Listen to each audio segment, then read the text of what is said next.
Representative Cori Bush is still pushing for the members of Congress who have been implicated in the January 6th Stop the Steal rally, communications with the White House that day, and possibly even the riot itself, calling for them to be expelled from Congress.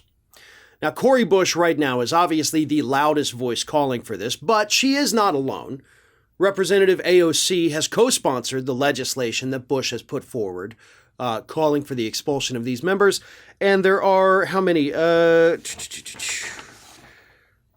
let me see if I can. 54 other Democrats in the House that support this legislation. So, not bad, right? And of course, the legislation that Cori Bush has put forward doesn't just immediately say, hey, if we find out you were somehow involved, you're expelled. No. It's actually a well thought out, reasonable piece of legislation that everyone could get on board with. Because it says we're going to investigate, we're going to vet all of these claims, and if it is determined that you were somehow involved in the planning of any of this, then we bring it for a vote for expulsion. Simple enough, right? And I think we owe it to the American public to do this. It's almost shocking to me that this resolution that Bush actually proposed many weeks ago, long before the recess, still just sat there. This is common sense.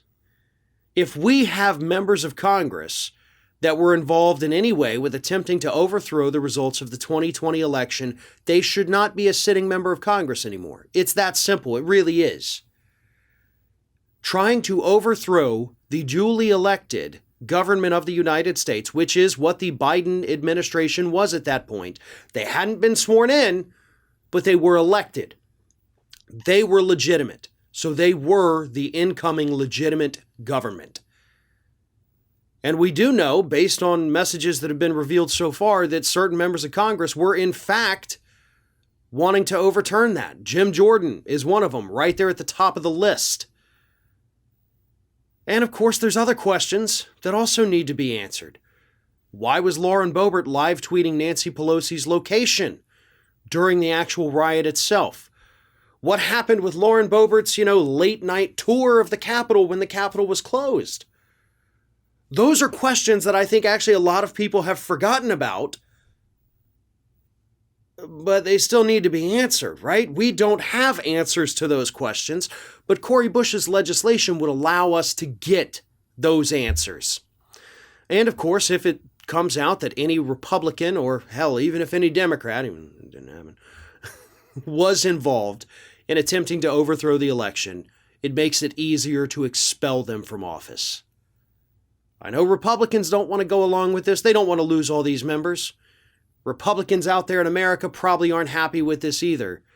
But it is the right thing.